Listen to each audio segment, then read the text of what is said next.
Well, yesterday we brought you a conversation with an advocate for daycare, government-run, national unionized child care center, big institutional thing. She wasn't too comfortable talking to me, but she came in nonetheless. Today, we bring in somebody who argues the other side. She's a familiar face, Andrea Mrozek with Institute for Marriage and Family Canada. Andrea, one of the things that kept coming up yesterday and that keeps coming up is that we've got to have, I think the activists call it QUAD. Any daycare program has to be QUAD. You know, you've got to come up with an acronym like this. So it's got to be quality, universal, affordable, and I forget the developmental. Developmental. See, if I'd gone to daycare, I would have known that. I would have known the big words. But universal program, I went and looked up what the average family makes in 2009. It's the latest numbers I have for StatsCan. $85,000 for a two-earner family with children. And that's what we're talking about, because people say, well, you know, mom's got to work too, and dad's got to work, so we need to have a universal daycare program. The average income is $85,000. That's not too shabby. It's not too shabby. And I hate to bring up the example of Quebec again, but I will do it anyway. In Quebec, oh no, bash the Quebec program, because I lived under it, and it's not what the Toronto Star, what the Red Star tells people it is. One of the unfortunate realities there, when we look at trying to be compassionate to families who can't afford daycare, is that middle-income earners have had greater success accessing their system.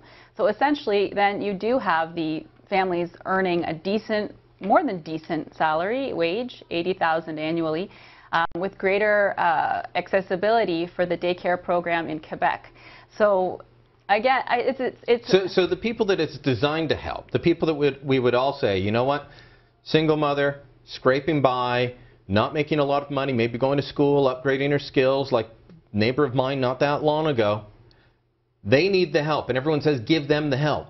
But it's really the comfortable people that are having the easiest access to this system. Well, activists in favor of a national daycare program can't have it both ways. What the major principle, one of those QUAD principles, is universality. That means that it's going to be going to a person making $1 million a year, and it's going to be going to a person who isn't even taxed because they make so little. Universality means everyone gets it. The vast majority, thank goodness, of Canadians are not poverty-stricken. And so we are, in a sense, then, giving this program to people who could otherwise pay for it themselves. And that's the reality of universality. It cannot be any other way. The Institute of Marriage and Family Canada has said in the past that targeted programs for those who are truly in need are important, and that's something that a compassionate society can look at, and we can debate what that might look like.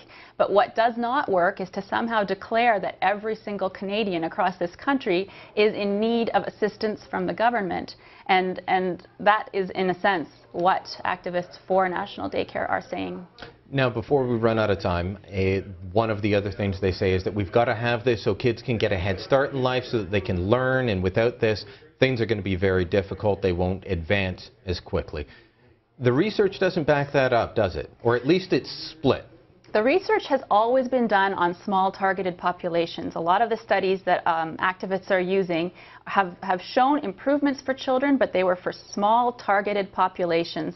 So when you then take that and extrapolate and say we're going to do this for the entire province of Ontario, the entire country, for example, that is no longer a good research premise to use for that type of program. It worked for the very disenfranchised in the Perry Preschool Project. This is one of the frequently cited studies. This is the one out of Chicago. I'm not sure if it's Chicago, so I don't want to get that wrong, but it's in America, yes, in the States, and they did a small targeted study and showed improvements for very disadvantaged children.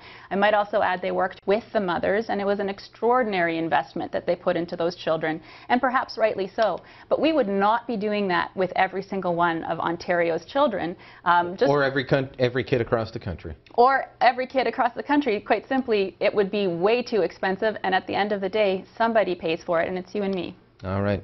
Andrea Mrozek, thank you. Thank you.